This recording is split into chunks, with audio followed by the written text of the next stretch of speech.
Hey guys, right on time tonight. How you doing? It's Thursday. I'm Mitch, as you all know, an old guy in a drone. I see we got three or four people here, and good to have you. To have you.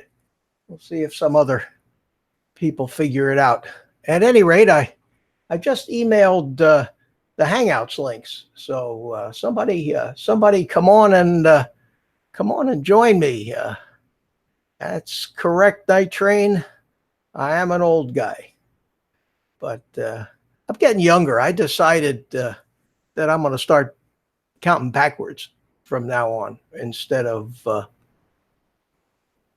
getting older, I'm going to start a countdown. And if I'm really lucky, I'll make it to maybe 45 or 50. But this counting up is for the birds.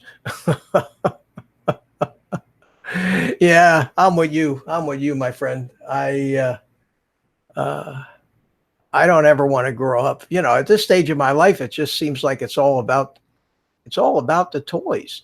Uh, Even after they've closed Toys R Us, yeah.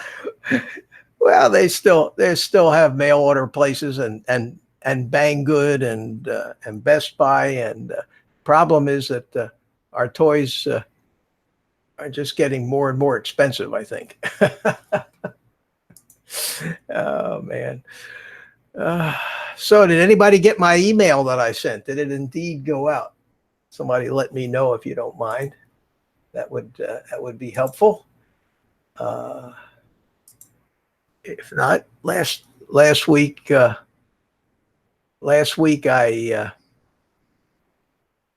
sent the email and forgot to put the link in. So this week I made sure that I did put the link in. And Dad was 29 for 55 years. Yeah, for a while there, I used to tell people that I stopped celebrating birthdays at 35.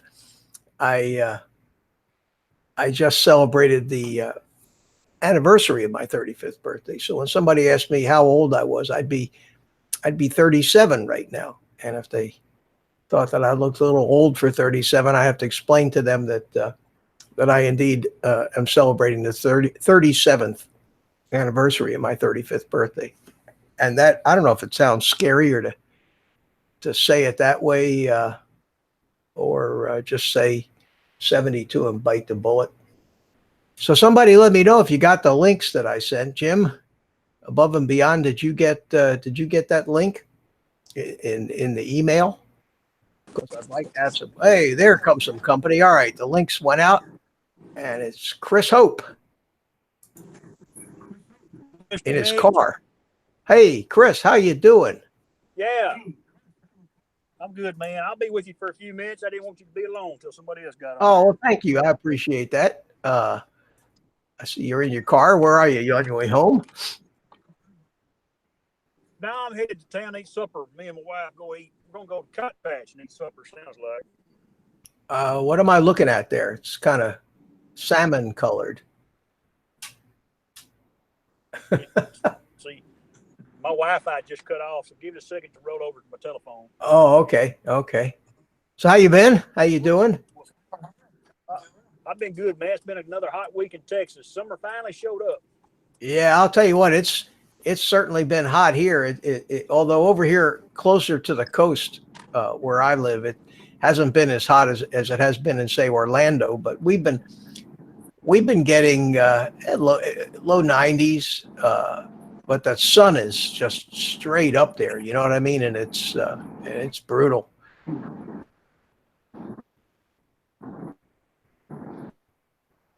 I think you're cutting in and out on me, Chris. Anyway, Drone Life RC, how are you? 99 here in Georgia. Yeah, well, it is summertime. It is summertime. You know, that's the problem. We all complain about it when it's hot in the summer, and then when we're freezing our asses off in the winter, we're complaining about that too. So you can't win. Chris, do I have you there? No, I seem to have. Chris seems to have frozen up, and I hear a little little audio noise coming from him, but as usual, I sent out a bunch of invites. We'll see if anybody wants to spend a little time here with me. Chris, you there? Nah, it's not a good connection. So, anybody been doing any flying? I did take that little build out here, the little Acrobrat. I did take that out, and I did put an FPV flight on it, and I have the video that I shot from the GoPro on my head, the old head cam trick, and I guess while we're waiting for somebody to show up, maybe I can show this to you, and I'd like you to be able to hear it this time. So I've got two ways of doing this. So if you do me a favor, and I'm going to switch over to it here, and that's I got it stalled now, and what I'm going to do is I'm going to actually, because of the way my OBS setup works, all my audio is going into Hangouts through the mixer, and I've been trying to figure out a way to get the audio from these things I'm playing, and I can do it one of two ways, I think. I wanted to test them and see if you can hear it. So let me stop a second. Say hi to Gary. How you doing, Gary? Lots of flying on the weekend, one video drone, another in the morning. Man, I need to get back to work and keep up with you. It's getting at any rate, what I'm going to try to do here is I want to try to actually just let this play through the speakers here in my studio and see if the mic picks it up. So I'm going to keep quiet and I'm going to play this thing. And if you would do me a favor and let me know if you actually hear anything. Right down here. Okay. So here we go. In the stabilized mode. And it's pretty stable. Whoa, look at this. You guys hearing the sound? Somebody let me know if you would. Man.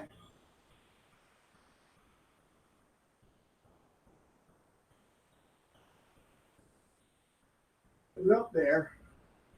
All right, Gary. Well, thanks for stopping by. Nunya, how you doing? Good to see you. Fly, that's for sure. Get it back down here into the here and now. Oh, good. Okay. So I'm pulled a sneaky. I'm actually just letting the microphone that I'm talking on pick up the sound. But this is that little Acrobrat, and 4S cell. It's got one hell of a lot of punch. It's out of my flying field the other day, and I took it out and just ripped it around the sky a little bit. And it's a small thing to begin with, and it got far. It would just get far away in a hurry. If you can see the tiny little dot or not at the resolution of YouTube. I'm back. You got to.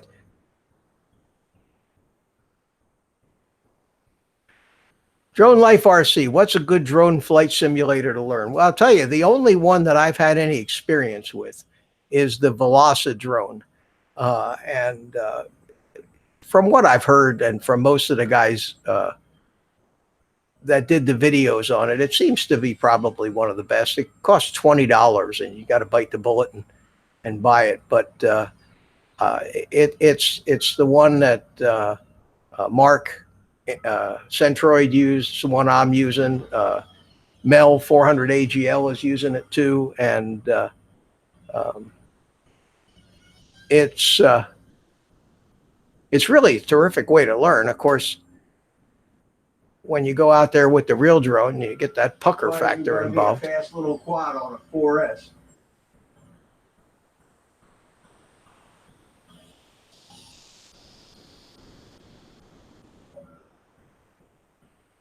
I'm not talking to myself. I'm actually filming this. One of the guys' Don't you wives. think I'm talking to myself? One of the guys' wives was out there doing her exercises away from out there at the helicopter field where I was flying, and I got the camera going on it's on my head, on my hat, and I'm standing there talking away, and she was looking at me like I was out of my mind.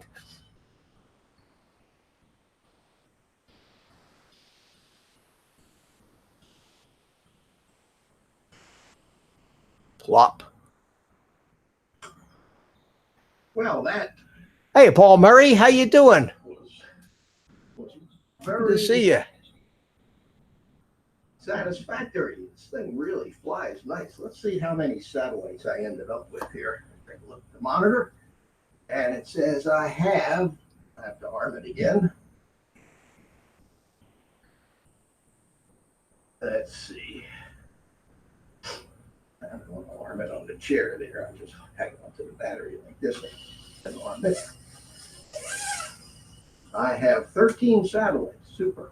There you go. You leaving me?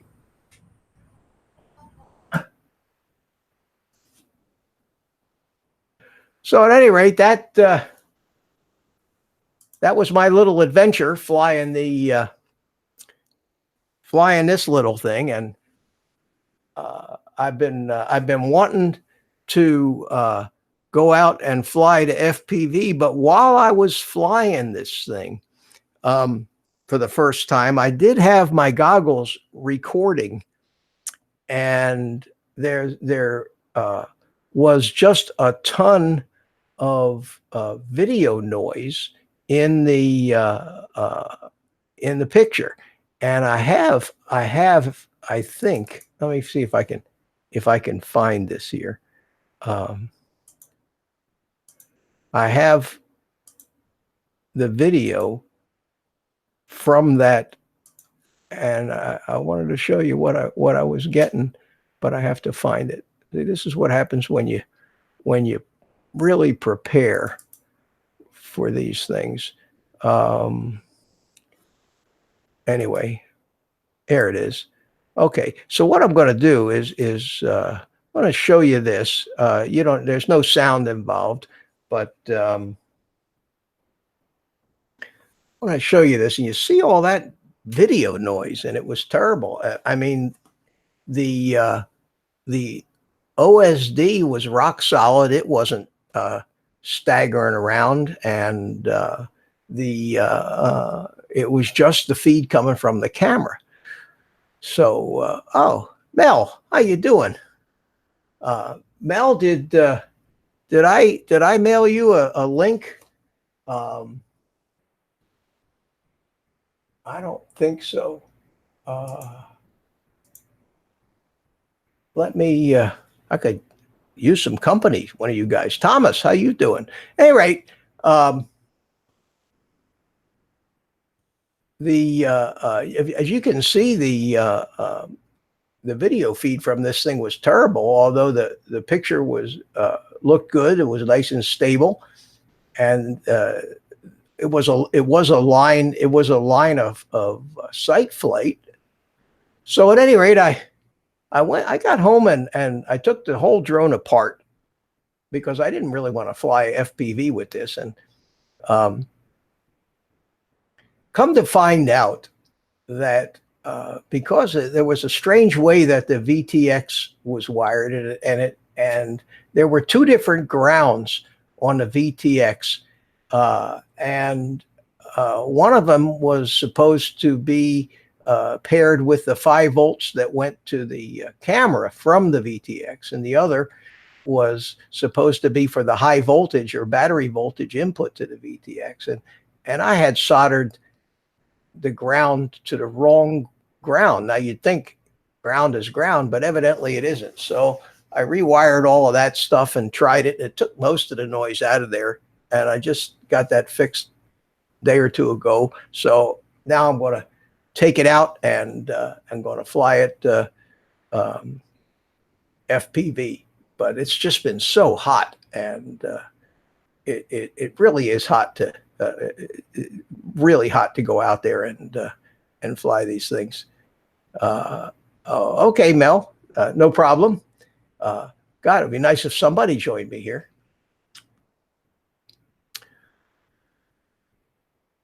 We have a fellow from France. Hi, how are you? Bonsoir. That's it. That's the limit. That's the limit of my French. And Action Nature. Welcome. I don't know how you found us here, but glad you did. Yeah, let me make you feel welcome and give you a moderator blue wrench so you be like everybody else. There you go. And Jerry. Hey Jerry, how you doing? How's everything going? Jerry, would you like to join me in the chat here? It would be nice if at least one person did, that I'd have somebody to talk to beside myself. We have 12 people watching. Surely I'm not that scary. I'm ready to go do some work, but I'm listening. Okay.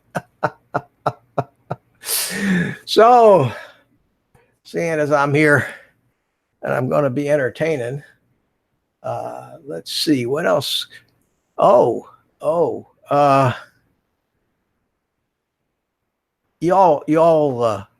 remember Prime Day, Amazon Prime Day. I don't know if any of you got any deals or not, but did I say hi to Peter Carroll? If not, how you doing, Peter? Oh, okay, Jerry. I don't know if I have your email. If you want to just throw your email in the chat for a second, I'll grab it. Or if you don't want to make it public, I don't think I have you on my email list yet. But if you don't want to make it public, go ahead and just email it to old. Oh, there we go. Okay, good, Jerry. Let me grab that out of the chat here. And you can take it down if you like. I'm going to add you to my list here, so which grows every week. And I'm trying to play the odds game. I figure if I send out 12,000 of these invitations, maybe one or two people will come and join me. Now let me send you the link here. So which grows every week, and I'm trying to play the odds game. I figure if I send it. Hey Jim, turn off your sound there. I didn't know if you saw me. Oh yeah, but I heard the echo from the Okay, stream. sorry, buddy. Hey, no problem. How you doing? I was watching something else when your notification came up. It was on Wirecast, and everybody's trying to figure out what to use next. You know what I mean? Yeah. Well, what are they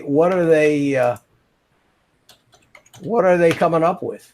He's having a devil of a time. It's Greg Osby Drone. Oh yeah. Well, he uses Wirecast now, doesn't he? Yeah, he's trying to manipulate it so he can bring other people in at 1080.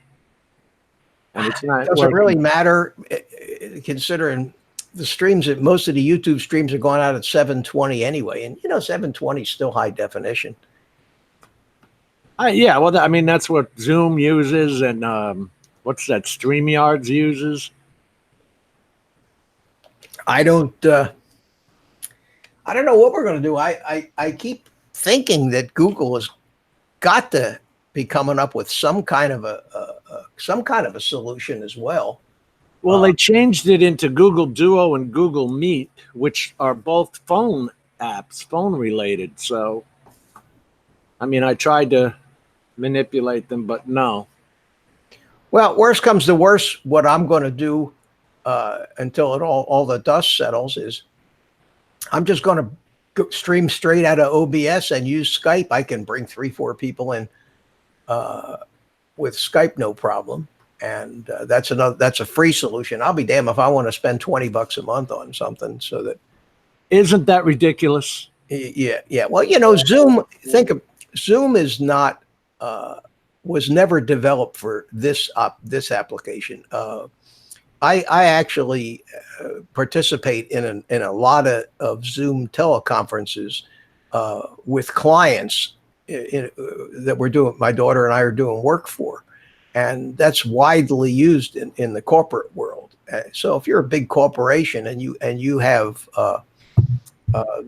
offices all over the world, and you want to have teleconferences with a dozen people, $20 a month for Zoom is not going to bother you. It's a lot cheaper than plane tickets to fly everybody in. So The same as GoToMeeting. It's all that WebRx technology. yeah, and hopefully you'd think that Zoom would come out with maybe a slimmed down package for us little YouTube people who maybe want to have 3-4 people and not unlimited. And I think, I don't know that much about their pricing structure, but it sounds to me like, and I may be wrong, but it sounds to me like you buy the platinum package or you get one free user and that's it. Is that right? For Zoom, you can get up to 10, I think. But I mean, they don't have one for like 3 or 4 for like $5 a month or something that you can. No. Yeah. And Mel says if you're using Windows 10, it's the same app as on your phone, the Google. So I'm kind of, when are they supposed to do this anyway? It's supposed to be the end of August, but the Duo app is a web browser app. But Yeah, see, but then you still- have to know people's phone numbers, and they come in by phone number. Oh, no, it's not. It's not. Mel says it's basically the same anyway, and I haven't played with it yet, but I would like to think that it's going to be pretty similar. Whether they're going to charge for it or not, I don't know. I don't even know if they know. I have to plead honesty about not keeping up with it. I don't want to agonize over it. Well, as a businessman, do you see Google? I mean, look, they're throwing all these people away from Hangouts, and they're not making any money on anything, while StreamYards and Zoom might get a few customers at $20 a month. Yeah, and I gotta say, I don't think Google's going to give up. Hey, Bill Thomas is here. We're talking about the death of Hangouts. I don't know if we're talking about the death of Hangouts or we're talking about the rebirth of Hangouts. I don't know. We'll see. There are other solutions.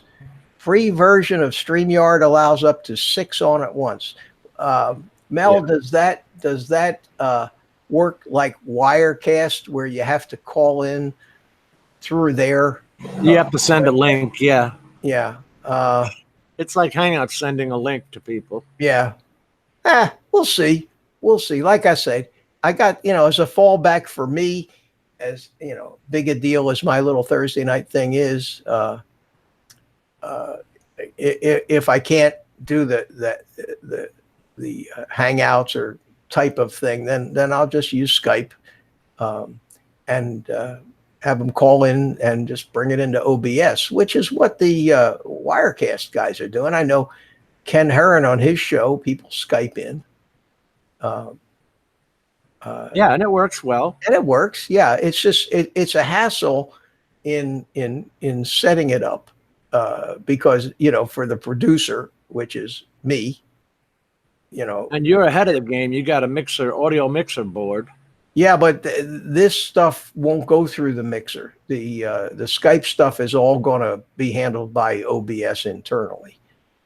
When you bring the Skype window in, the mixer actually, it's great for me mixing my sound effects and music and microphone. But when it comes to bringing audio from anything else in the computer, it really it screws you up, because in a lot of ways, when you set it up, you can get terrible echoes in your headphones, and I suffered through a Hangout session for 3 hours with that damn echo in my headphone. That drove me nuts. I got to the point where I couldn't talk anymore. Was it a Hangout and a Skype participant? No, I actually brought Hangouts into a browser window into OBS and used OBS to stream from. Right. But it was very convoluted, and you're using OBS now, but when you start getting into the sound settings and that particular page where you have to set whether it's output or whether you're monitoring it's more work than I want to do. I'm not interested in becoming a professional audio engineer. So been flying, Jim? Uh-oh, Jim has locked up. Here I am again. I have been, but at a Oh, there you go. Okay, you're back. at a limited pace because it's so hot. It is. It's just too damn hot. And Not only that, but the motors feel like they're burning up, and I don't know if I'm doing any damage when they come down and feel that hot. really. Yeah. Hey, EBR's in the house. How you doing? I mean, with our humidity, we always get that real feel of 102 or 105 or whatever. I wonder what temperature is really affecting the motors. Like, are they just getting the solid 90-degree temperature? Nah, they're moving around when you're flying. You're getting a lot of airflow on them, and I can't imagine that the temperature's going to hurt them at all. Maybe they'll run a little warmer. Jerry, I sent that email to you. If you didn't get it, let me know, and I'll resend it. So I saw you had that out in the field. Yeah, I was outstanding in my field. Somebody told me I was outstanding in my field. And Oh, I saw you had your bird. I was watching you, but I hadn't popped on yet. I was listening to the other and watching you. oh, great. Yeah, I just did a line of sight flight with it, but I really zipped it around. I mean, I enjoy flying line of sight. It brings back, the old RC days. And the only problem with that tiny little drone is it's hard to tell whether it's coming or gone because you don't have the tail sticking out the back like you do with a bigger airplane. So I flew it in the stabilized mode. So if I got disoriented, I didn't have to worry about it. I just let go of everything and figured out which way it was facing again. But it was fun. It's fun to fly. I actually enjoy flying these things line of sight. It's just the orientation problem. That's if you have a helicopter, you got a tail sticking out. If you have an airplane, you have a tail sticking out. With a drone, unless you have some lights or something that shows you where the front or back is, when it gets to be a dot in the sky, you can't you really can't tell. Oh, you know what I was going to say before you came on that Amazon Prime thing. Did any of you guys take advantage of any of the deals on Amazon Prime? Mel, I got a Ender 3 3D printer for $169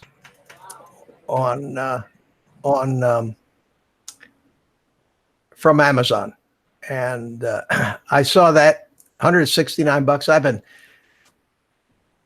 for a lot of reasons, not getting into 3D printing because I knew that I would probably go nuts with it and overdo it like I do everything else. But $169 for and it wasn't the Pro, it was just the basic Ender 3. What's the size on that? What can you print on that size-wise? You can print almost 250, 25 centimeters by 25 centimeters, I think by 30 centimeters tall. You can print some pretty big stuff. I mean, you could print a drone this big if you wanted. But I got it yesterday, and I built it last night. The UPS guy got here about 4. and I've been just got it all figured out now. I never did any 3D printing. I had no idea.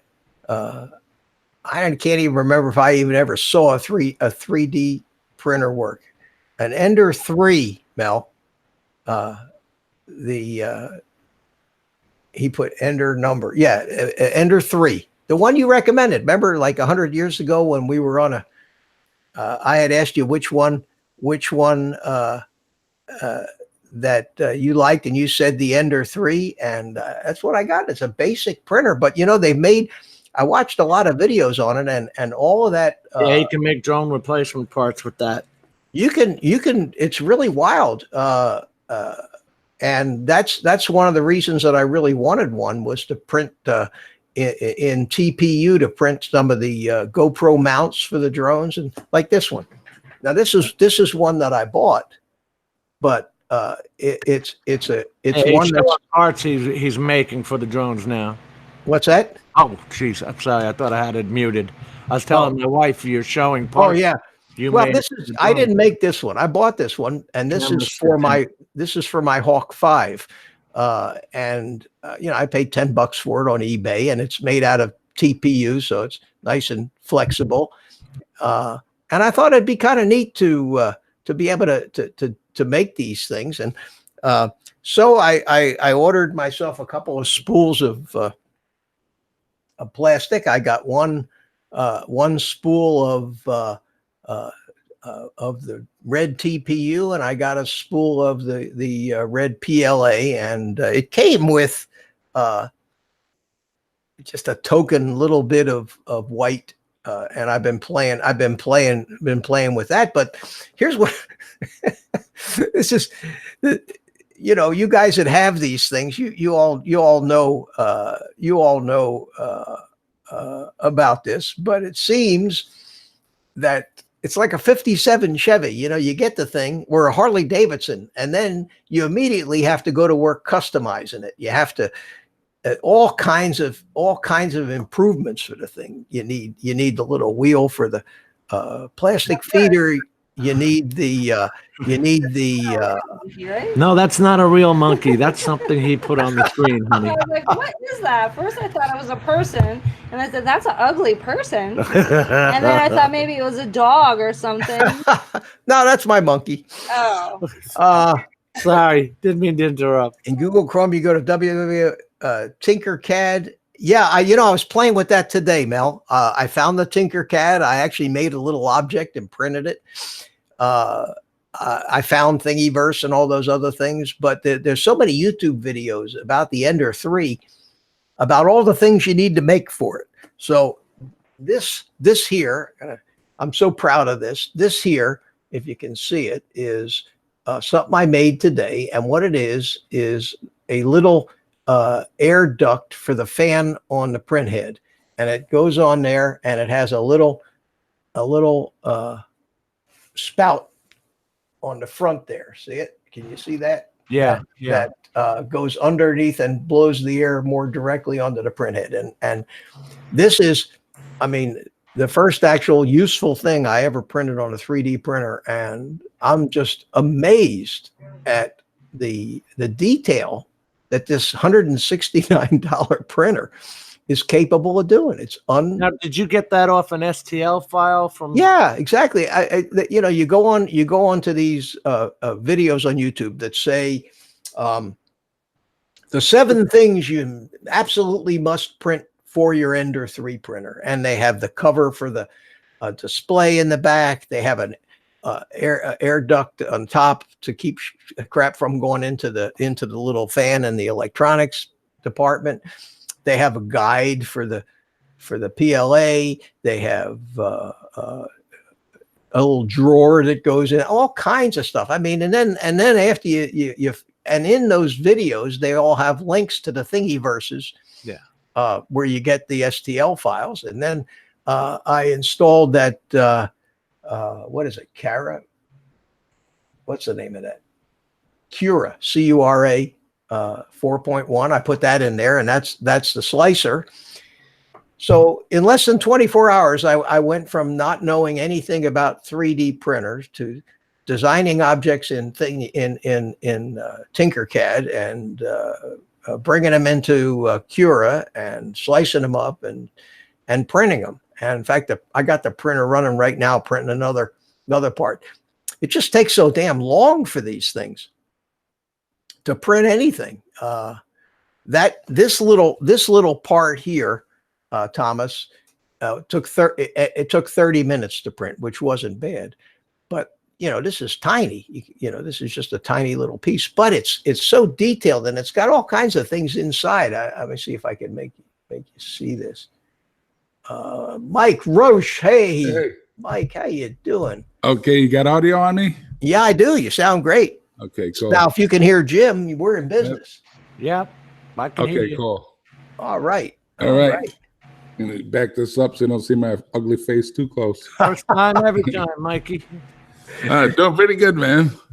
And how's it going? I saw you just posted a video, but what Mitch came on and ruined my Right. viewing pleasure of your Right. video. Well, Mitch could always play it Instruction, on here it my is, channel. right here, Mike. Here's your video. I just got notified of it. Right. Play it if you want. I don't know if you can do that or whatever in your thing. Hey, Mitch, Yeah. do you remember you were talking about those deals Oh, the video. Prime Days? I picked up Yeah. the things from Elgato. Oh, wow. Yeah. They had almost 50% off prices. Oh, I didn't see that. I wish I had. I'm reading this stuff as you can fix broken parts. I'll tell you, I had no idea that you could. There's so much you could do with one of these 3D printers. But if you're a hobbyist, then for the FPV drones, it's almost endless. You can print all kinds of little doodads. At any rate, it's fascinating, and I've been I heard playing there with were it. ones that use actual carbon fiber. They have filled filaments. They have carbon fiber filled wood filled, and it's still basically a plastic filament, but they grind up the carbon fiber or the wood fibers and mix it in. And Right. I think that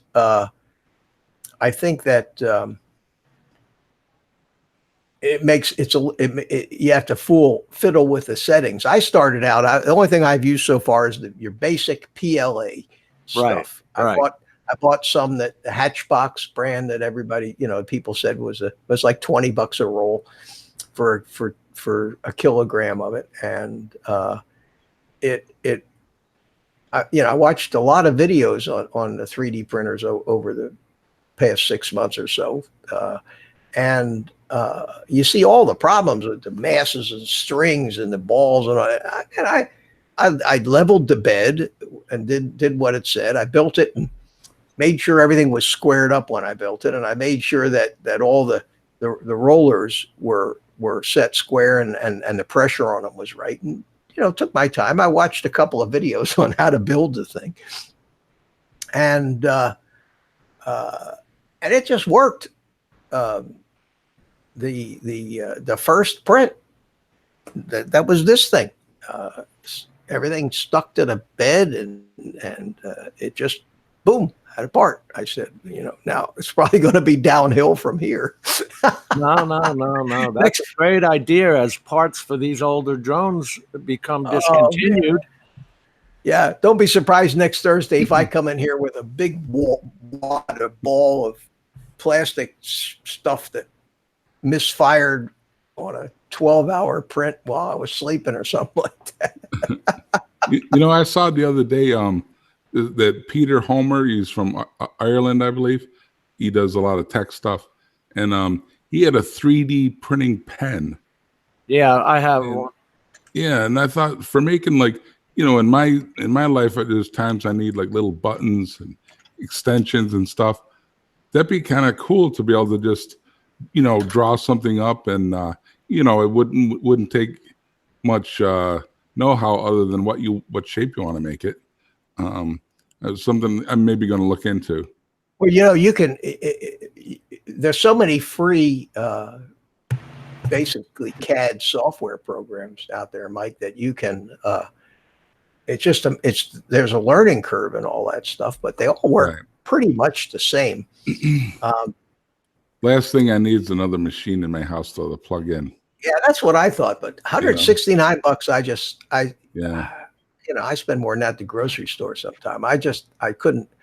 So now it's interesting, but the first thing you do when you get your 3D printer is print a whole bunch of stuff for the 3D printer itself, stuff that it would have been nice if it had come with, but Right.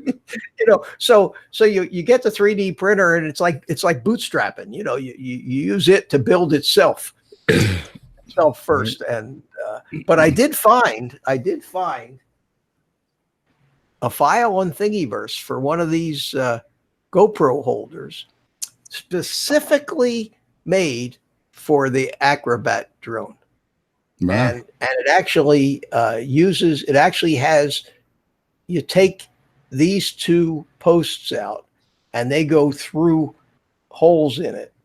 And it actually, when you put the posts back in and put the screws back in from the side, it actually holds the whole thing on there. So that's going to be printed in TPU, Yeah. and I didn't know TPU from PLA until yesterday, but evidently TPU is the squishy stuff, that flexible, Okay. Flexible. rubbery. Yeah. And you can, you get the camera in and out of it. And so I ordered a spool of the red like this, the red TPU, which will arrive tomorrow. So today I'm printing red PLA, and there you go. I also, Hey, I just want to say a note, as Jerry noted above, that the pens are really more for playing around and getting the feel of PLA and artwork, because you can't really make anything. Right. you mean that I'm the thinking pen- just like little things like I have, a new vehicle and everything's push button now to start it up, and it's recessed a little bit. So I have like a foam extension adhesive on there, and that piece fell off. So it'd be nice to like custom make a button extension or something, just little that's something you stuff. probably Oh, do. that's perfect. Yeah. Well, you mean the pen actually heats up the PLA and I guess comes so. out. Yeah. It's like a glue gun. It Yeah. heats the PLA okay, I get it. glue gun. Yeah, and you just kind of slowly draw it and shape it the way you want it, I guess. I'll look into it a little more. I'm not too worried about it. Wouldn't be nearly as precise as the 3D printers, Right. but it's Hello to amazing. Thomas O'Sullivan. Hello.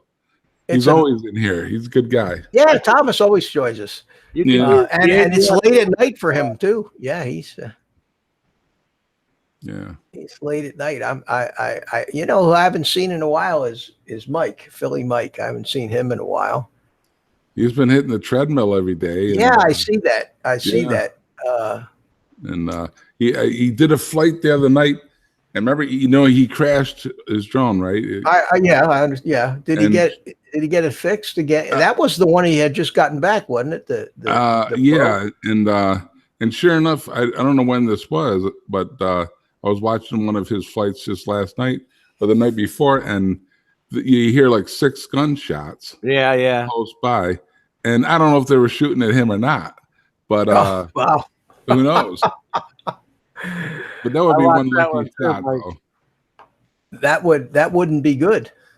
No, That wouldn't be good. no, but who knows? He says there's a hole in the bottom of the drone, but I don't really. That would be one hell of a shot to Yeah. hit a Mavic in the air. So the drone went down. Did he send it back again, or is he Yeah, still- he sent that back. He found it in some lady's backyard or whatever. It was not too far from his house, I guess, and so he searched for it with his other drone, as a matter of fact, and saw where it was. And yeah, I 'cause saw the that video. lights were flashing. That's And, why he says he only he- flies over streets now. Yeah, he he used to kinda fly got a new nothing drone. over houses before. Yeah, all those people have like rooftop patios and stuff, and I guess some of them don't appreciate it. Yeah, that one neighbor to the east of him, he always goes over that guy's house on the way to the river and points out the one that don't really appreciate it. You know what? I don't know if I'd appreciate it either, to tell you the truth. Yeah. Once in a while is okay, but if somebody was flying over my house every day, I'd start to get a little paranoid about it. Yeah. Well, there's a whole lot to be irritated by in the middle of Philly. You know, As long as you're not one drone flying standing over. still over my house. I mean, he's just flying by. Drone shots. How you doing? Yeah, Manic Magic, all used out Yeah. in Australia. Trev is here, and hey, Trev, where's Spike? Uh-oh. Jerry's having his P4 fixed by Jeff Sills. Hey, why not? I've missed Why not? it so much. He's going to pick it up. I guess it's fixed. I know he was fixing Ken's too. Right. But I think he's keeping that. Or Yeah, is Ken which gonna one? get Which one did they? Which one did they blow up? I know they blew one of them up. It an was old one. That was a Phantom 3, right? that barely flew. I don't even think it had a camera. Yeah, And they blew it up at the police lot there. yeah, I remember that. Yeah. So That think was it a that was a Phantom 2, 3. Mikey? I think it was a Phantom 3. I don't know though. I Yeah, think I it thought it was. was a I think it 3. was a 3. Yeah. But it could barely fly, hover in place. Well, if you're going to shoot it out of the sky, you're not worried about it. Right. It's really performing real well. Yeah. So yeah, I got it. I got my drone back, man. My little. Yeah, I little saw bugger that video the other day. I'll tell you, this thing here, it kind of disappointed me, and I went on and looked up on some of the forums and some of the videos to find out if it was just me, and turns out it isn't. The thing is just basically almost too heavy for this small little props it's got and the tiny size of it. When you get the battery, it's pretty hefty for its size, and it flies good, but it can get caught up in its prop wash, which is what happened to me.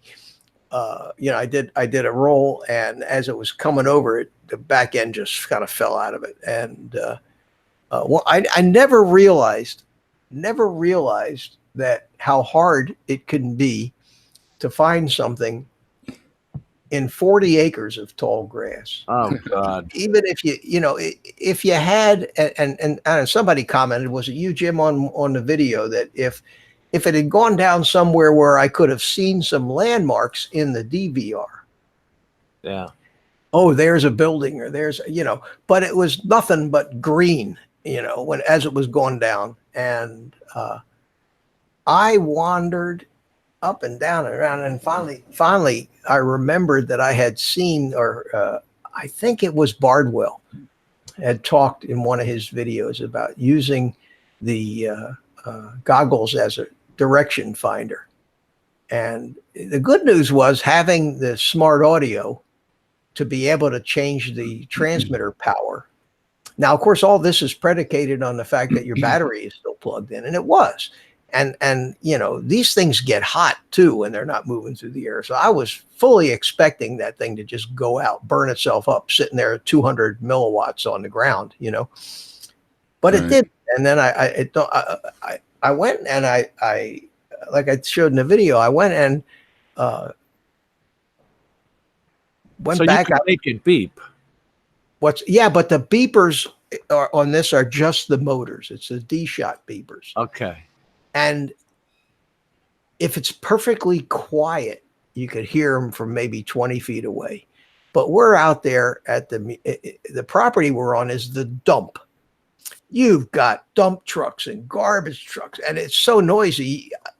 You couldn't hear this thing beep if you were standing right next to it. I mean, that's how, so that didn't work, which is why I put that ridiculously loud beeper on some of my other drones, was because I tried to find this one other time with the beeper, and I couldn't. But the patch antenna on the goggles and a very low power signal on your drone, it's just accurate as hell. You turn that thing, and you have and my goggles have a signal strength on each antenna. You take off the omnidirectional antenna, so you only have the patch, which is the square one. Mhm. and it's directional and it has high gain. And I also found that if the signal is strong, you could just take your hand and put it over the patch antenna, and that'll cut the signal down by about half, and that makes it a little harder to swamp. And I'm telling you, when I finally found the thing, there's no way in hell I ever would have found a drone. Did you think of that yourself? That idea? No, I don't want to take credit for that. I had forgotten about it. And it dawned on me when I was out there that I had seen Joshua Bardwell in one of his videos talked about techniques of finding lost drones, and that was one of the things that he kind of mentioned in passing. Didn't do a demonstration of it or anything, but turns out that if you still have a battery and the thing is still sending a video signal, it's without a doubt the best way to do it. And this hold on a second here. I want to show you. I see if I can get this. This is Gets you directionally close to it. yeah. This is the actual That was the video feed. video feed after I had put it into turtle mode and flipped it over. Initially, it was upside down when it first landed, and let me see if I can find it here. You're lucky it did flip in that grass, right? Yeah, but it wouldn't have made any difference. But that's so here's what's happened here it is. This is right where I went into and actually this is the real recording of when I changed it. See the thing going 500, 200 over there, 25. Confirm yes. And you're lowering the signal so you know when you get Right. closer. And then it went to static because the transmitter restarted, and now it says power 25. See it? 25 milliwatts. And I had the goggles with me, and the one thing that doesn't record is the OSD from the goggles themselves.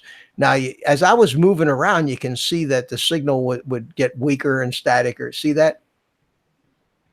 And when I saw that happen, that's when it dawned on me right then that if I was pointing it, if I took off the Omni antenna and just had the directional antenna, and I could use the signal to point it. But at this point, I was at least 100 yards away from the stupid thing. I mean, it was such a big area that I thought it came down in. I was looking at signal strengths with the patch antenna of 15 to 20, 25. And, but I was convinced that the drone was where I was looking. And it wasn't? No, it wasn't anywhere near that. It was very, very hard to tell where it came down from the thing. And of course, if you're wearing goggles, you can't see any of it. But this is the actual video that was being recorded, and I still had good battery. I had plenty of battery. It wasn't that long a flight before it went down. But you can see that by moving the goggles around, you can definitely see what happens to the video signal. But that So at first you were able to determine what direction, general direction, right, and then just close in distance. right, and then as I walked, I basically got myself in a certain direction, walked about 50 feet, and I watched the strength. And if the strength went down, I knew I was walking away from it or whatever. But if I turned around and pointed the goggles the other way, I got nothing.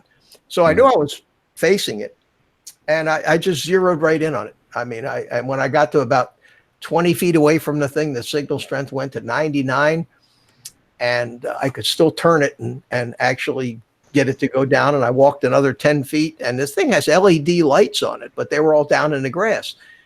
About 10 feet away, I saw the LEDs all lit up, and Yeah. so it was a good trick. I thought I'd lost the thing. I mean, I was convinced that there was no way I was ever going to find it out there, because it is a huge field, and you'd think in an open field it'd be easier, but it's actually harder. If there was a bunch of something that I could have identified in the goggles in the DVR playback, the DVR playback was almost useless. I could see which direction I was headed. I think this is the video of the flight itself. And I took off. So you started out. Yeah, and I did a roll there. That was pretty nice. Now you're going south. Now you're going. Yeah, that's south, right? Now I'm going south. Yeah, and so I come in here and I turn around, and now it's heading west. And right there, where it just flew over, is where the drone was. Okay. So, but I thought it was out past. See, the mode part of the field there is where we fly helicopters. Okay. See that mode part? Yeah, yeah. Right. Yeah. And I thought that and you see, I flew over there and I looked at the DVR, and that's when it went down. Now, if I wasn't out in the field and I wasn't in, a half panic mode, I probably would have noticed that right before it went down, it was, Yeah, come back a little bit. Yeah. yeah, that's what I'm going to do. You see right there, I could see, The edge of the mode I could field. see the edge of the mode field right there. Right. And I can see how far behind the edge field. And I could probably have figured that it was going to that it had gone down this side of the edge of the mode. But where I was looking, if you look past the mode edge, you see that lighter green splotch out there? That's where I was parading all over the place. And doesn't look it, but it's probably a foot to 18-inch tall grass out there. Oh, geez. And that's where I was looking. And it wasn't until I actually started using the goggles as a direction finder that I ever even got close to the thing. Now, Back from the you sky- had played back the DVR in the goggles? Yeah, I did. But I didn't analyze it that closely because it's not easy to shuttle it like you can do on a computer screen, where you can shuttle back and forth in the image. Here, let me get. See, I didn't know that either. Yeah, there might be a way to do it, but I wasn't really on that so I'd have to start over again, watch the whole thing again. As far as fast forward, every time you hit something, it takes you back to a different menu on this. There might be a way to do it, but it's just something else to learn. Anyway, it worked. Back from the sky. Says, hey, Whizbang is here. How you doing? Says he's getting ready to fly his new quads. I've been calling Whizbang, I think, Kevin for so long, and his name is William. I thought it was Ken. Ken, that's what I thought. I thought it was Ken. Really? Yeah, I think it's Ken. Huh. Let us know, Wiz. Ken, right? I think it's Ken. Back from the sky. So Carlos, you went to Maryland and picked up your two new drones.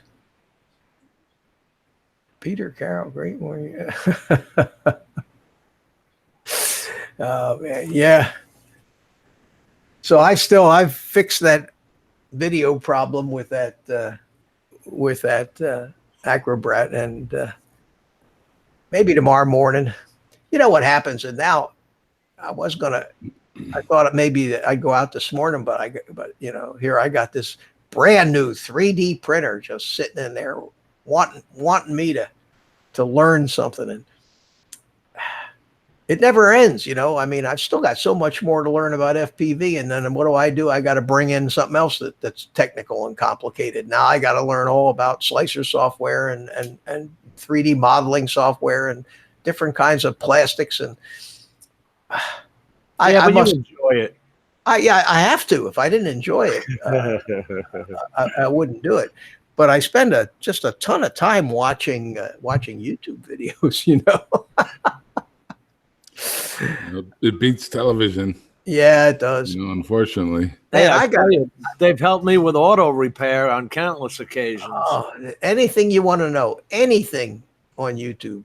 You know, I got a lot of bad things to say about YouTube, but you know what? The other night, I like jazz. Okay, I grew up in Philly, listening to jazz. I'm talking about jazz. Mike Roshan, remember? You know, Coltrane and Miles Davis and Oscar Peterson, all those guys. Real Right. jazz, real jazz. Well, I've seen Dizzy Gillespie in person. oh, did you? Yeah, saw him play.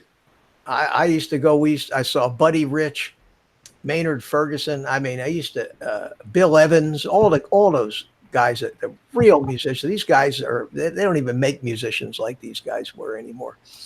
But they're all on YouTube, every one of them. They have videos on YouTube that are unbelievable from the 50s and 60s. Some of them are entire concerts, 2-hour concerts with these guys, anything. And I've got to the point where Mitch is bored. What is Wiz saying? Tomas says we need a book to write down everyone's names because we keep messing them up. Oh, Yeah. Trevor says it is Ken. It is. That's what I thought. Yeah. Okay, then how come when I was calling him that, I got corrected and told it was William the other day? Well, because evidently whoever corrected you didn't know. I think they're just messing with me, Mitch. It's possible. And there's a lot of guys who just simply, for anonymity's sake, do not want anybody to even have a clue what their name is. So Yeah.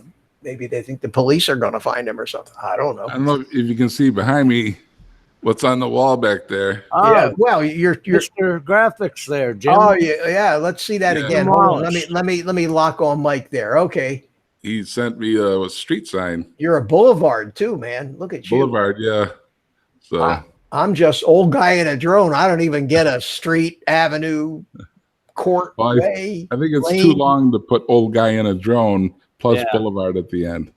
Yeah, but man, that's nice, Mike. So He did a free giveaway on those. Just pay shipping it for Yeah. people with over 250 subs. yeah, he he did that no. with me. I paid the shipping with it. Yeah. I upgraded to green color, which cost $3 for the letters. And Oh, so, okay. you know, ended up costing $3 plus shipping. Well, he had to use green vinyl on it, I guess. Has anybody gotten the No, the magnets? letters. Anybody gotten the magnets from him? I was going to try out the magnets. No, I haven't. In fact, all I ever got from him was the one street sign. Because Those I street have a vinyl cutter myself. Those street signs are nice and thick. Yeah, they're made I on was surprised by that. is that ABS plastic or something? Yeah. PVC or something like that. I have a vinyl cover from my old building of scale model airplanes. We used to use the vinyl cutter to cut paint masks to do all the insignias and everything. So we would use it not to cut the vinyl like you do to make signs, but we'd cut masks, stencil to like on that. Remember that L-1011, that Caledonia airplane that I have? Did you see that? Fine. Anyway, we used to all the lettering on the scale models and all the military looking insignias. We used to spray paint those things and use the vinyl cutter to cut the template, the masks where you stick them on. Paint Right. it. The L-1011's in your office, right? In the house. No.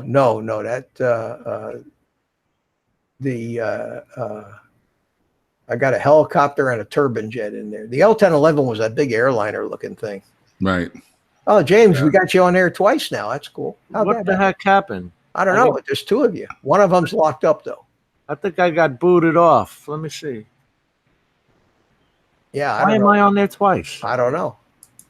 How do we get rid of that guy, Mel? Mitch. Let's see. I don't know. I don't want to eject you because I might eject the wrong one. I'm gonna come out and go back in. Okay. See what happens. See if we're still stuck with the Oh, now we got the still guy. all right. Well, let me get rid of him. Okay. All right. Now that I knew which one to eject, that's real power, man. Power to eject. So, but I've been getting some flying in this week, Mitch. And, now they had a dry spell for a little while. You can't fly all the time, but I got a pretty nice boat chase in last week. Oh, cool. And that I was really proud of. I didn't think I could do that. And then just today I uploaded that construction thing of a water tank being put together near me. It's, just a minute and a half. Is that where they destroyed the old water tower? Yeah. Oh, they're actually replacing it, huh? Yeah. And How cool was that? It's pretty cool. It's prefabricated concrete slabs that are vertical. They're like probably 12 feet wide and 30, 40 feet tall. And they're stacking them and slowly creating a circle with a huge crane. So it's pretty cool. Oh, that's neat. Yeah. I didn't think it would go so fast. Construction's always good. You know what I need to, Jesus, it's been so long. I've been screwing with this FPV stuff. I haven't flown my Mavics in quite a while. I need to get that out. This I'm telling you, this FPV stuff is definitely obsessive. It just I just enjoy it. And but I need to go find something pretty, go to the beach or to an inlet or something where we have a lighthouse, and I need to go out there and make a Mavic video because I haven't done that in months. Yeah. Now, you live anywhere near the intercoastal or any of that? Oh yeah. I'm 4 miles from the intercoastal. Mm-hmm. And my son up the road is right on the intercoastal. His house actually, I don't know if you remember that video that I did where with my son, where I we're on the river, went to his house. He got my old Mavic Pro. Oh yeah, I remember that one. Yeah, a son of old guy, I called the video, and he actually has a house right on the river. His backyard is the intercoastal, and so I went over there, and we both flew our drones, and I made a video about it. But yeah, there's some really nice places to fly, especially south of Melbourne when you get past the boundary of the airport. You get down there, Sebastian Inlet, and Jim has really gotten himself lost. Right.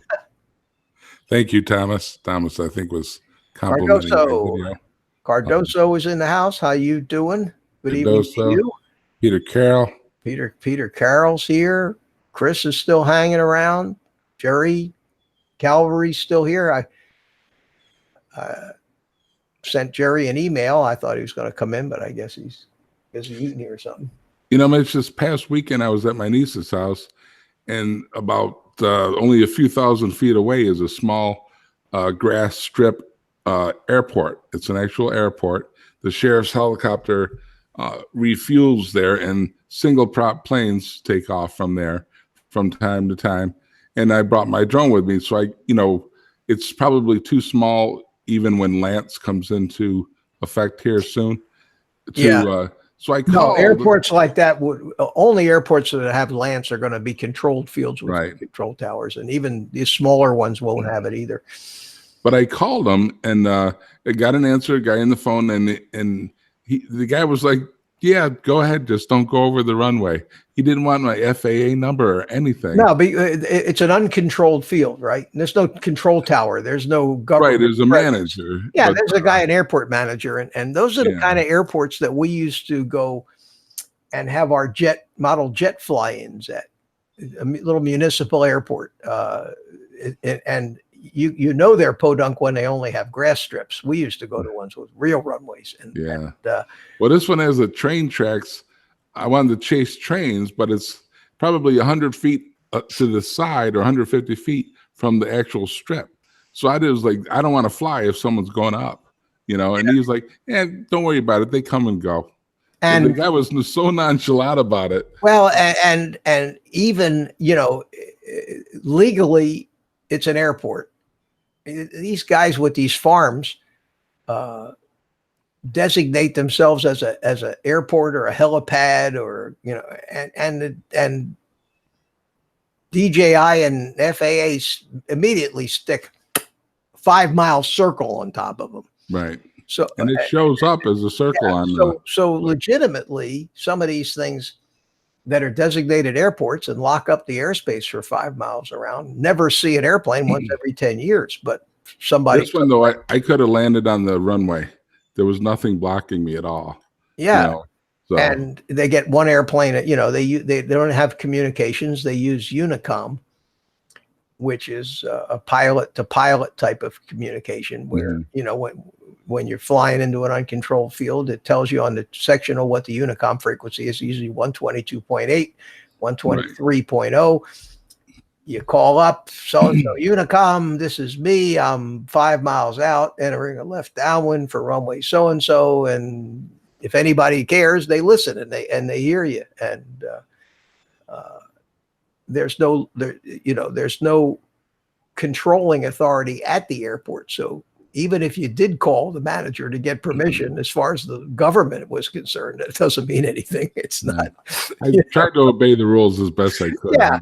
Yeah, and if you look at the sectional on those things, there's usually a floor 700 feet or something, you know, that's fairly close, and you can generally fly pretty close to them without busting anything. Just got to be careful. Right. Our model airplane field, interestingly enough, is actually on the charts as a designated model airplane field without an altitude restriction. So, you know, I don't have any need to, but theoretically, as a card carrying AMA member flying out at my model airplane field, I could take my drone up as high as I would want under the auspices of a hobby, not a commercial operation, but Right. a hobbyist. Well, like, you know, once you get up that high, you don't see anything anyway. No, but it's fun to get up that high and dive straight down for a while.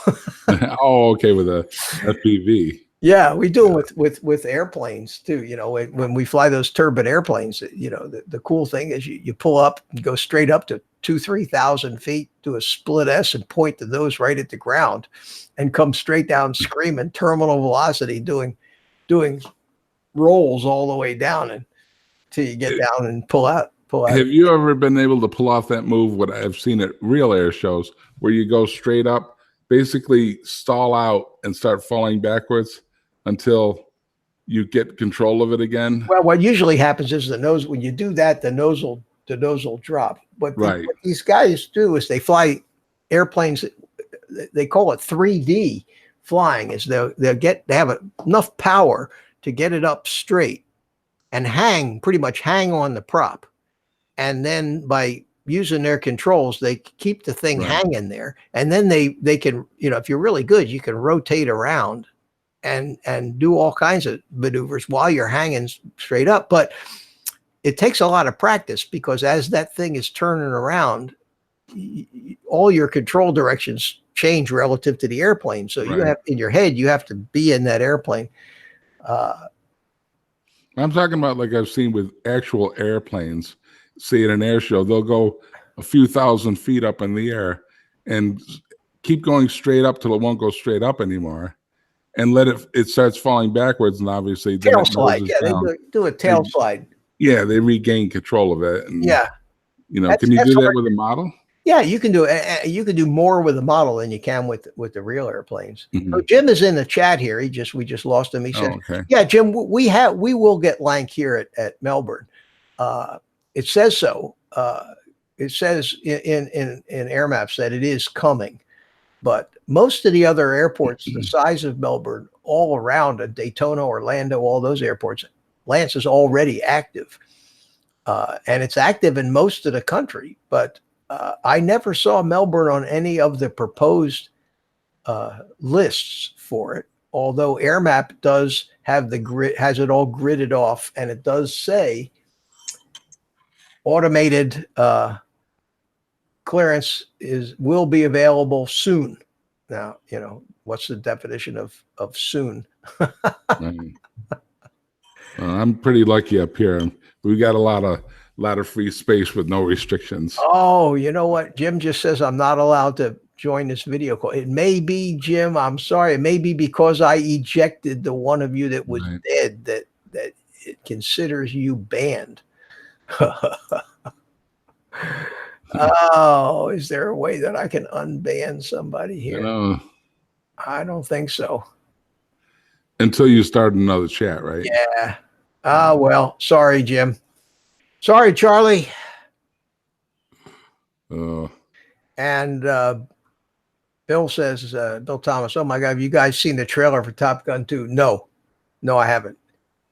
Is Tom Cruise still in that? Is he going to be in that one? I hope not.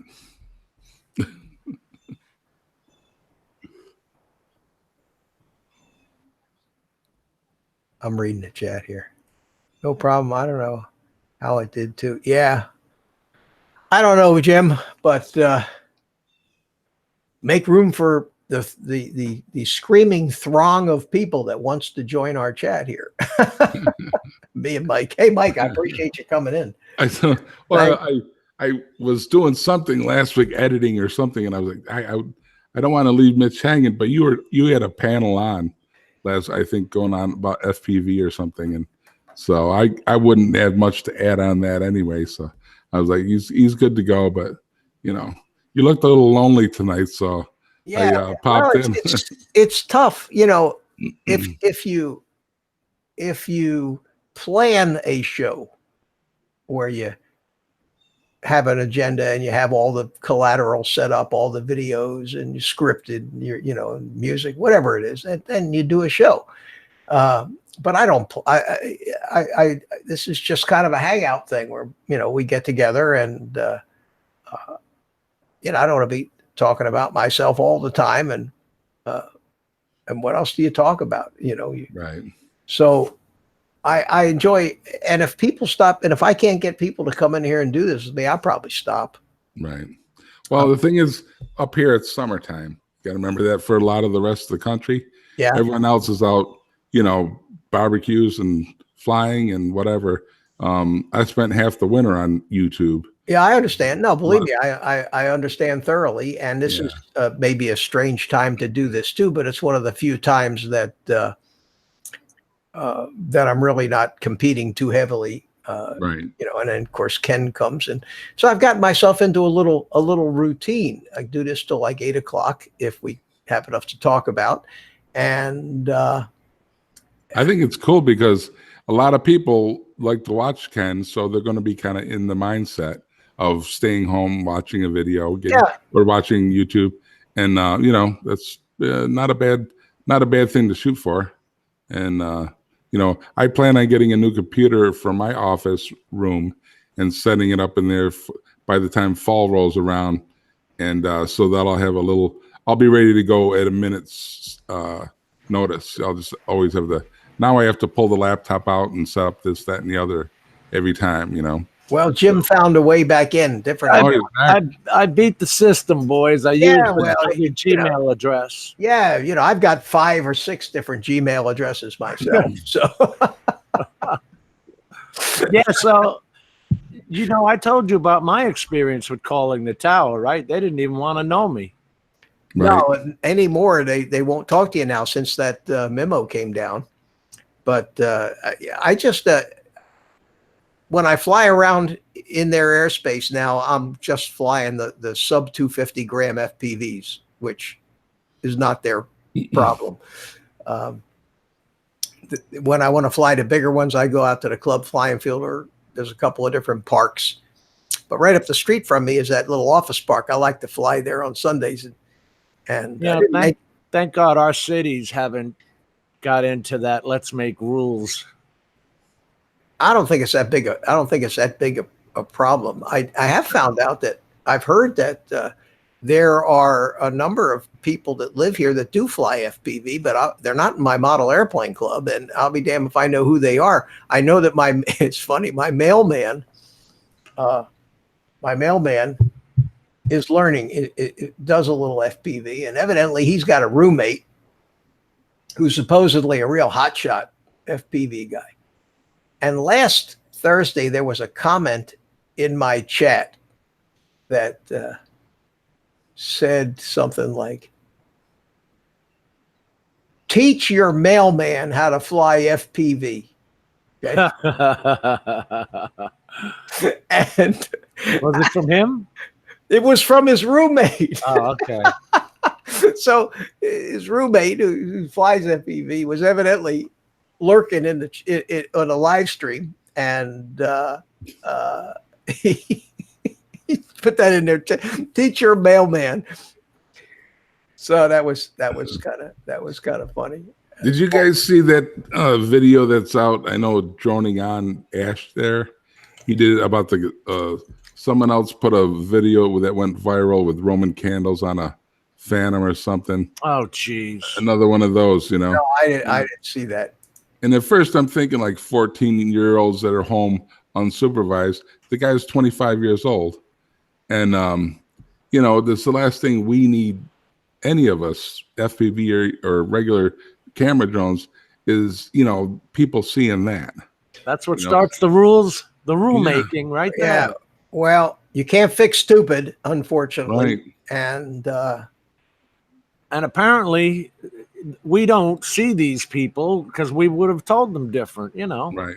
well, and even then, you risk, you know, you come up on some lunatic and start telling him how to do his thing. Next thing you know, you have a stalker following you home. You know. Yeah, So, yeah. oh, We got somebody in here. it's Art. That Art? Yeah, that's me. Hey, baby.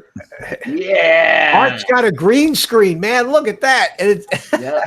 And I have a second light here. It's Where's your burning monkey? me up. I feel like I'm in a rotisserie.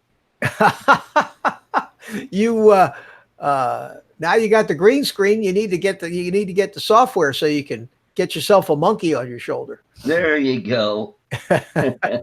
What do you use for your green screen, Mitch? Software. OBS. Oh, okay. Yeah, Okay. OBS. There's a filter in OBS that when you on your camera, on one of your camera feeds, and is a filter called chroma key, and you can add it to any camera in OBS. And then there's a bunch of adjustments. You adjust the color intensity and everything to make as much of the background disappear as you can Nick, without having you disappear. I beg to differ. Not all cameras work with OBS. I was using SJ Cam for a long time as my video camera when I did live stream, and OBS just would not work with it. No kidding. Is Yeah. it a USB camera? Yes, it was hooked up via USB. Huh. And right now I've got my Logitech 922C, which Yeah, is Logitechs work great. I've got a regular old, the one I use on my build table. This camera here on the build table is actually a Sony video camera that's right. HDMI out into a capture card, Oh wow. and that Cool. works pretty good. The neat thing about that is when I'm doing something on the build table like this. Oh, here I can zoom in on my 3D print here. I'm so proud of myself. I really am, man. I had never even seen a 3D printer work, and Now, what is that piece, Mitch, or is it just a trial piece? no, it's actually a piece that's, oh, look at that, man. It's a piece that is designed to go underneath the print head, so that the cooling fan can blow. The cooling fan will, let me try to get it centered. The cooling, you see how small that is based on the side of my fingers. Right. the cooling fan is above this hole right here. Whoops. Above here, Right. and it blows down into it, and then it comes out this side here, Oh. and that blows right on the print head, and it's got, see the little veins inside? Oh yeah. Uh-huh. Yeah, and there's two screws there, are where it bolts to the bottom two screws of the fan, Right. and it goes right on the print. And it's one of those things where they tell you that this is an improvement. Now, the interesting thing is I haven't done any improvements on the printer, and it's printing perfectly. So I'm saying to myself, it's printing perfectly. Why do I want to improve it? At Because least you got to print something. yeah, well, Yeah, there you go. I got a whole bunch of files from all those YouTube videos, all the links in there to the Thingiverse, and all different kinds of attachments to go on the printer.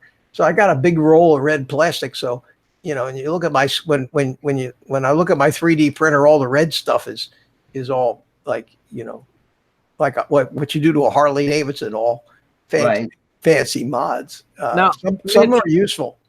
Why do you need that cooling tip, or Like I say, they say that it improves the print okay? because it cools, evidently throws more of the cooling air right towards the tip instead of in a broader area, and that keeps things from sagging sometimes if they get cooled off quicker. So Okay. I've been an expert on 3D printing for 22 hours now. Right. Right. But even I've thought of that, though. It goes down soft. So there would be a certain time where it could droop or something like Well, that. especially if you're bridging something, if you're printing, and that's why the slicer software will a lot of times add supports that you print, and then when the print is done, you break them off Oh, okay. because you can't take a tiny little string of soft plastic and stretch it over 3 and expect it to stay straight. So they have supports in. It depends on Right. yeah, I mean, I thought I was going to be cute, and I went into this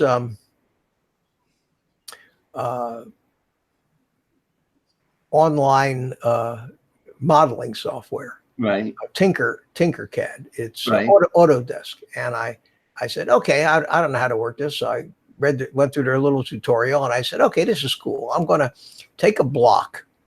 And I'm going to write old guy in text and make it be a hole right through it. So when you hold it up, you see old guy right through the plastic. Okay. In fact, wait here. Talk amongst yourselves. Okay. How's it going, Art? It's going good, but Mitch gave me an idea. I have a coffee maker, a Black & Decker coffee maker that drips the coffee in where it bubbles up and it comes over the back and then Right. goes through. Well, the lid on the coffee pot is, I don't know if it's warped or it's just a little too small, and it seems to drip off the side, and I'm always getting stains on my countertop from where the coffee just kind of dribbled over the side and onto the counter. Yeah, it's not got enough pressure on the top of that spring-loaded water release into the pot. Okay. Because I was thinking if someone could make me a new lid that's just maybe a hair bit wider or has a concave in it so that when the water goes in, it's not going to dribble over the side of the coffee pot and get on my countertop. The part where the filter goes in, or the No, this is on top of the Yeah. actual pot. When you slide the pot in, it's supposed to trigger and move the spring up to release the water from Right. the coffee into it. Yes. But his is not triggering the spring far enough up. Okay, guys, Maybe it says something on top of the lid. Yeah. Yeah. what's wrong with this picture? So in theory, I had a pretty good idea. And this was going to be about a ½ inch thick. Okay. And then after I noticed that there was nothing holding, even though it printed them, there was nothing holding the center Right. of the O and the D into the print. That's the kind of stuff you have to think ahead Right. Mhm. with 3D prints. And I learned something. So I stopped the print pretty right away, but I'm keeping this as a reminder Right. that you need to think about this kind of stuff. Think it And through. while I was in there, the thing I just printed just came off the printer, and that's this thing. And what this is a and it has two pieces. It has this, and this slides into here. And I haven't done this yet, but it's supposed to slide in. Bring it up a little bit. We can't see Yeah. It slides into the groove here. it. Okay. Okay. And I have to, I got it on upside down. Okay. I'll never get it off now. Okay. I mean, these are two pieces that just printed independently and they fit together like they belong there. There you go. Okay. And then this Up a goes little into higher. the end of the extrusion, okay, in the printer and acts as a guide for the plastic coming off the spool. Okay. Yeah. Keeps it out away from the printer so that it doesn't get pulled straight down and then try to make a sharp turn. And Right. that's one of the improvements. Let me put it over here on the other table where it'll probably look better. Here, let me.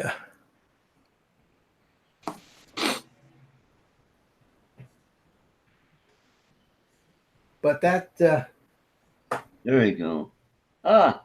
I mean, that just look at that. Is it? I mean, amazing. I mean, Right.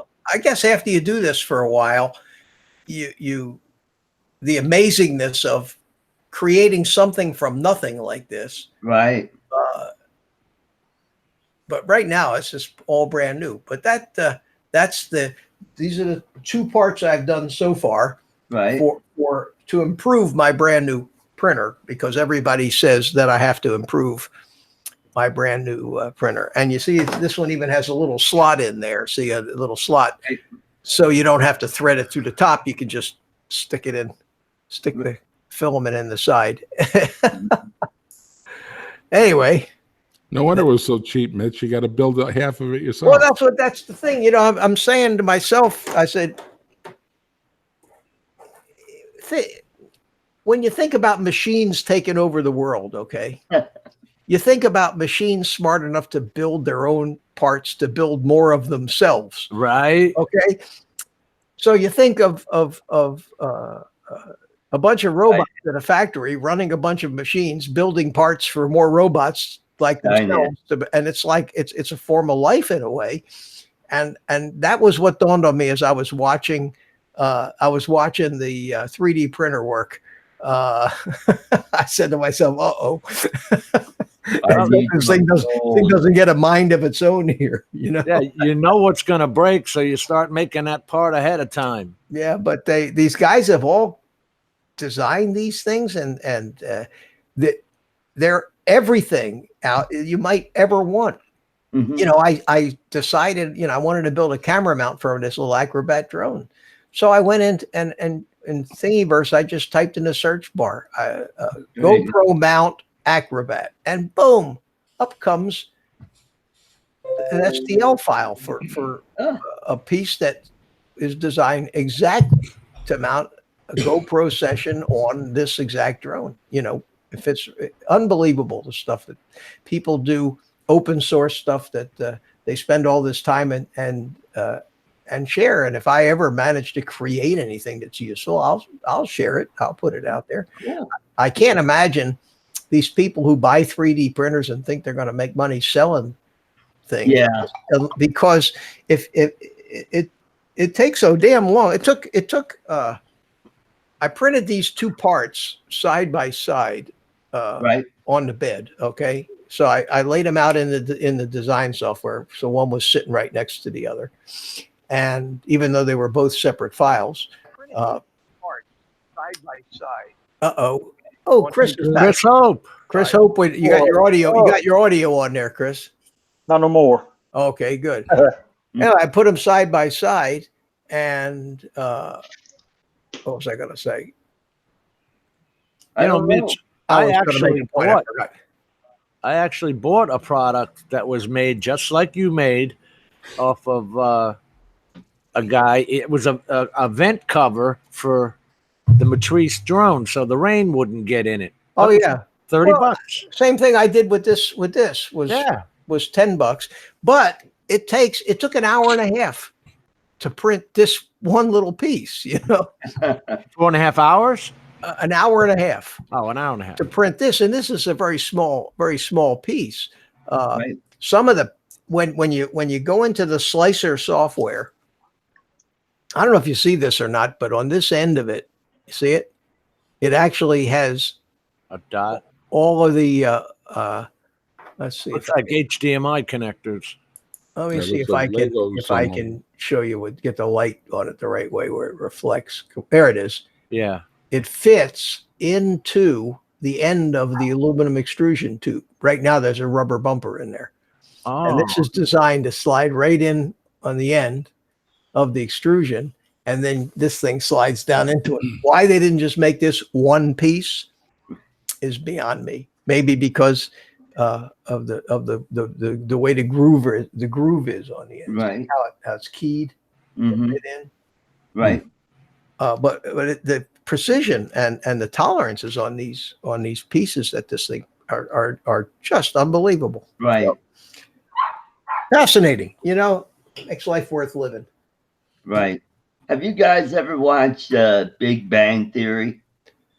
I once or twice Well, they two of the guys bought a 3D printer, and this is like several years ago when they were really expensive, and they spent like $5,000 on it.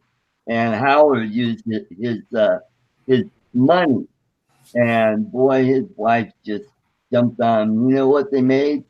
A whistle. They said you spent $5,000 to make a damn whistle. when they first came out, let me say hi to Mad Kiwi first. How you doing? And let me give you a blue wrench for you too, okay?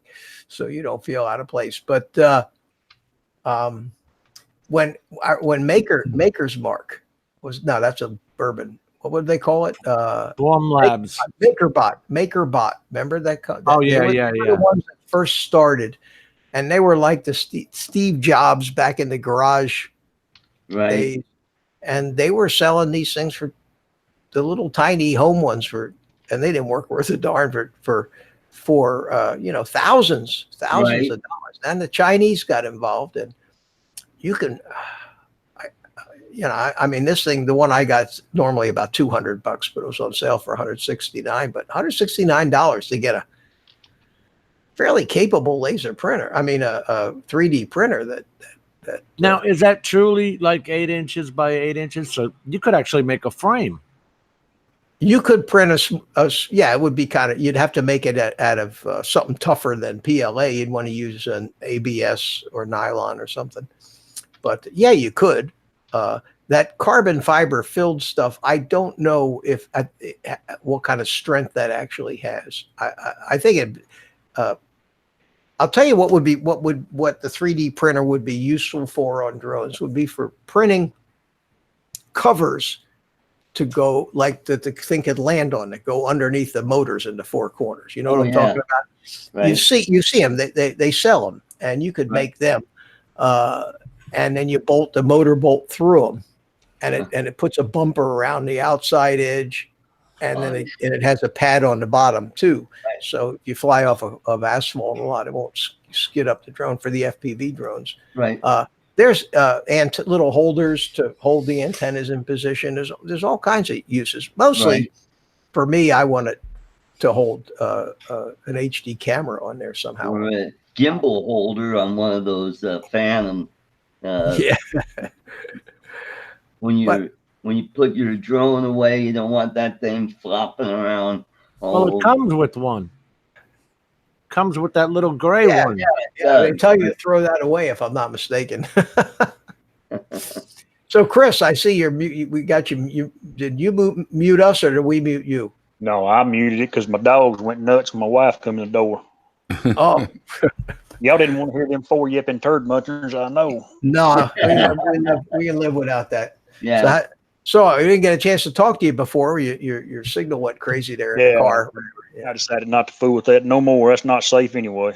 No, it probably isn't. I like the lanterns up there behind you, Chris, Uh, up on the cupboard. oh, yeah, I kind of a collector of those, Mike. Yeah, that's cool. I was talking to somebody the other day about my collection. It's time to thin them down. I like that lake you got there, Chris. Even when it's a bad sunrise, you still got something to film. Yeah, that's nice. Yeah, Me, I'm I need to wandering find- around a boring city. I need to find another location to fly from because the service isn't good in the beginning, and at the end it really gets good. I don't understand why. It's like it's got to warm up like an old car. A Drone Shot says he's got some frames that are 3D printed carbon fiber and nylon. You see, I heard about that. Talk more about that. Is that did you Uh-oh. Can you give me the Right name? on cue. Yeah, can you give me you have to eject him, he'll have to come in as another alias. Did you find come on, Jim, you can do it. Come on. Try again. Is that your internet, Mitch? No, it's not mine. It's between you and Hangouts. But yeah, I that would be great if we could. Although I don't know how many drones you could build. The frames are only not real expensive, but it'd be fun to build a 3D printed drone. Just don't crash it into a tree. That's all. I'd like to make some gimbal carriers. Well, you could probably find files for all those things already out there. That's the neat thing about it. I'll tell you what, if you're really into printing little characters like the Marvel comic characters, there's trillions of those things out there. I don't particularly care to print any of those little cartoon characters, but We can set them on fire, Jim. the Tiny Whoops frames. Is that you talking about you're talking about the Tiny Whoop frames, not like a carbon fiber racing drone I frame. wonder if you could do a carbon fiber 5-inch or whatever. One of the things is a roll. These rolls of filament are a kilogram. I mean, they do have smaller rolls. You can buy some 250-gram rolls in half, but you pay 5 times as much for in the smaller rolls. And a kilogram roll of this carbon fiber stuff that I saw, and I just kind of looked at, I just got into this, are $40-50. So they're twice or 2.5 times more expensive. Now, interestingly enough, I didn't realize how much stuff you can print from one roll, from 2 kilograms of this plastic, because they gave you a little, maybe 10 yards of this white filament to Try it out. Right. And I printed last night. I printed all kinds of stuff.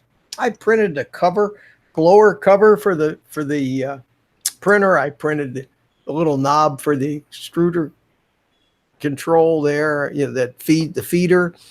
And I. Pete Carroll says you could print rolls of filament. You could print the roll that the filament goes on. Yeah. And another thing they do, these guys, they take it to such an extreme that if you do a lot of this stuff, eventually you end up with a barrel full of scrap. And they actually have a gizmo will melt to scrap down and re-extrude it, turn it back into filament again. Do they? Yeah, the colors would be interesting, however, and Right. depending on what Right. kind of filament it is, I don't know if you could really get away with mixing ABS and PLA and TPU and TPEG and all the other different. Was that impressive that I rattled off all of Yes, those? it was. Sounded good. Yeah. Because I've got a ton. Now, I don't know if it's PLA, but it sure seems like it. You know, the tops of the Gatorade bottle caps, those orange tops. You guys familiar with them? Yeah. Everybody's had Gatorade, right? Yeah. I keep them because my granddaughter uses them for crafts, and I keep telling her we ought to melt these down and use them in her pen. She's got that 3D printing pen, Oh, Right. which is, you know, of course, just a toy compared to any 3D printer. But I was wondering about how the heck to melt the plastic down. well, these things are pretty expensive, I think, and I think you'd have to be using an awful lot of filament to want to try to remix your own, because this stuff, evidently, some of these things you have to keep them completely dry or they won't work. They soak up moisture. So when you're not using them, you got to put them in a tub with desiccant and, you know, keep the PLA stuff is, from what I have heard so far, is very forgiving. Yeah, it's not as bad as some of this other stuff. But I think the TPU, the flexible stuff, when you're not printing with it, if it's, you know, you don't want to just leave it in the printer. Mm. You You got want some to, kind of solution you clean it out with? I've always wondered that. What do you do with the leftover? You just leave it there and let it solidify, and then yeah, like a glue gun. You know, Heat it up. basically, there's so little room in the tip okay. between the tube that in order to get the filament out, to put a different color filament in, you have two gyms again. Yeah. God You- darn it. You that's all right, Jim. I see it. I thought I was seeing double, but it's not just Did- me. It didn't change much, Jim. Still looks the same. Yeah. only one of you is moving though. So at any rate, what you do is you go into the control panel and you heat the head. You heat the head up to about 200 degrees, and it softens the head. Then you pull the old filament out, and you put the new filament in, and then as you feed, like with a glue gun, as you look down at the head and you start feeding it in, and as soon as it gets pressure on it, you'll see the old color start to come out, and then the new color will. And it's only about a 6-inch tiny little hair-like string of the old color before I know because I did it once. I changed from the white to the red today. That was my first adventure changing film. Good. Thank you. Can you blow air in it or anything like that? With a, No, it's such a you shouldn't have to clean the print head out because, Right. but the print head is the hole in it is so small. They give you what looks like an acupuncture needle. Huh. That's exactly what it looks like. In fact, I think it is. And that's what they give you if you have to clean the head. But you can't, when the thing gets cold, whatever's in the head just is there. And the Yeah. only way you're ever going to do Right. anything with it is to heat it up. So the control panel of the printer allows you to independently just heat the head, heat the bed, because the beds are heated too, which Oh, okay. so that the first, and you have to worry about the bed temperature and the head temperature, and the nozzle temperature, and the heated bed helps the first layer stick. And that's one of the main problems with 3D prints is when the first layer doesn't stick, you got a real problem. Are you Right. controlling that? You have control over those? Like Okay. the bed temp? Those temperatures are generally not something you have to think too much about if you're printing stuff you got off a Thingiverse or one of those other places, because all of these STL files start with a bunch of parameters or a profile, and not so much the files themselves, but in your slicer software, you tell it what kind of printer you have. You tell it in a particular print what kind of filament you're using. And before it sends all the commands with the coordinates of the thing that's going to be printed, it sends a bunch of startup a bunch of startup commands. It's set the bed temperature to 60 degrees centigrade, set the nozzle temperature to 200 degrees centigrade, print a strip up and down the side to clean to get the nozzle flowing properly. Right. Then go and execute the STL file, which is turned into a G code file from the slicer. And it's amazing that I sound like I know what the hell I'm doing. Because 24 Because I don't know what hours the hell you're ago, talking I'd never touched a You're 3D talking G printer. codes now. Mitch. Yeah. Well, if somebody knows just this much more than you do, he's the expert. and who are you to say he's not? So How would you know? how would you? I Yeah, wouldn't I'll do know. that. I'll do that.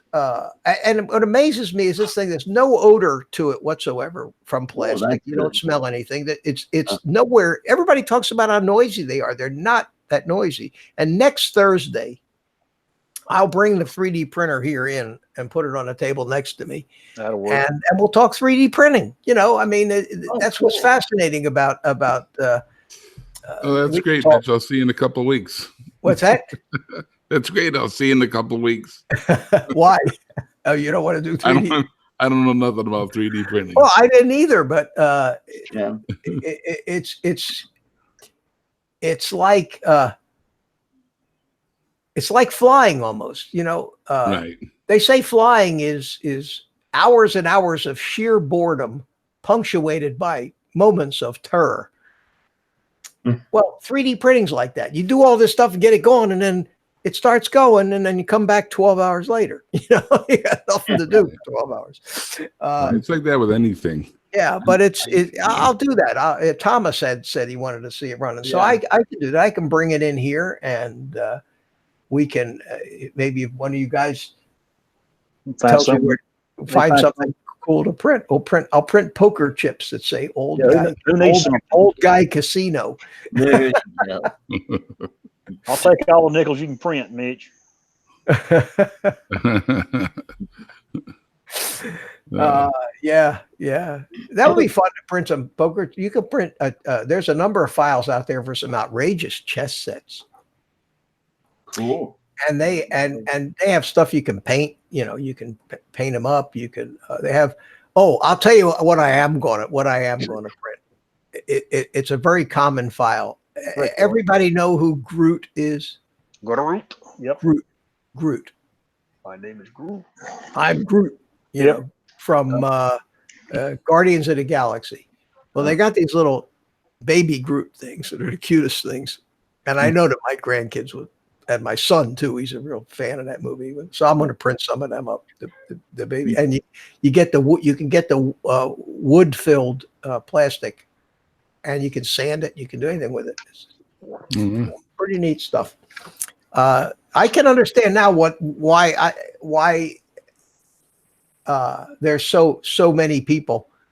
There's YouTube channels. These guys, hundreds of thousands of followers with the 3D printing stuff, and Right. it's like FPV. Only for every one FPV guy, there's probably 20 3D people on YouTube. And I never understood why FPV had so many followers till I started screwing with it. And if you're a technology oriented type of person, you can't help but be fascinated by this, especially if you're old like me, because then this is all stuff that wasn't around when we grew up. These kids today all take this technology for granted. Yeah. Oh, you want a part? The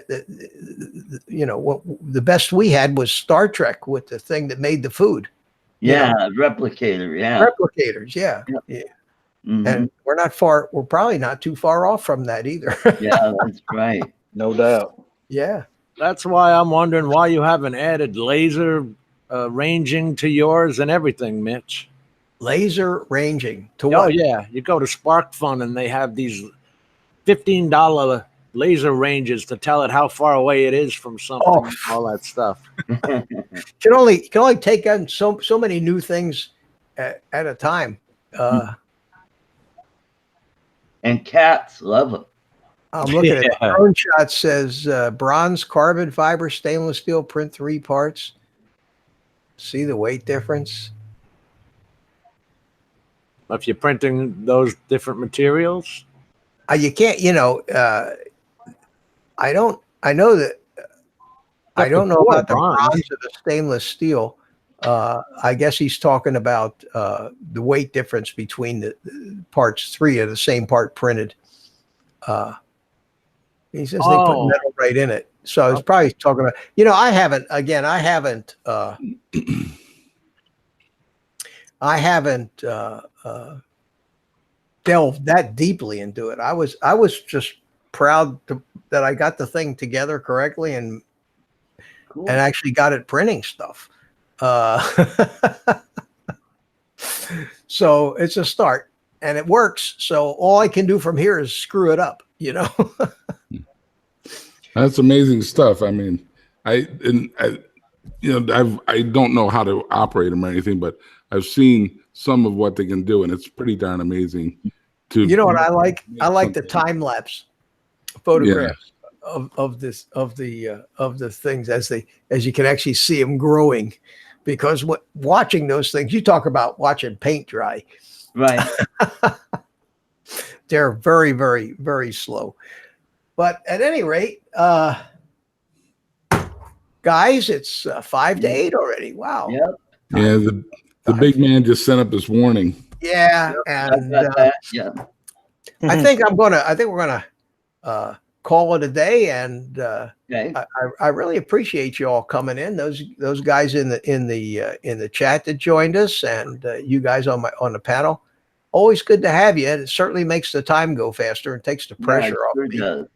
I never considered myself an entertainer, so or nor do I want to be. So with that, Fine job. let's see if I can make some music happen here. There we go. And wait a minute. We actually went through the whole night without sound effects. There you go. Almost. Almost, yeah. I wonder if there's any in here that I haven't fooled with yet. Let's see. What's this? Well, what had happened was, Oh, that's cool. I like my. Nah, I like that one. I got one here that says submarine. Oh, that's neat. Yeah, there you go. Time to get into a flying sub. Okay. I have to remember some of them. There's like hundreds of them on there. All right, guys.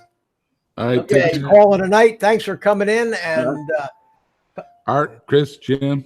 All right. Good night, all everybody. right, Chris, you guys, everybody in the chat, Brent, Chris, Mad Kiwi, Drone Shots, Kenny, Whizbang, Jerry, thanks for coming in. Appreciate it. If Bill Thomas is still here, thanks for coming in. And I will see you guys next Thursday, probably with just a ton of 3D printed garbage that I don't need. So Sounds with good.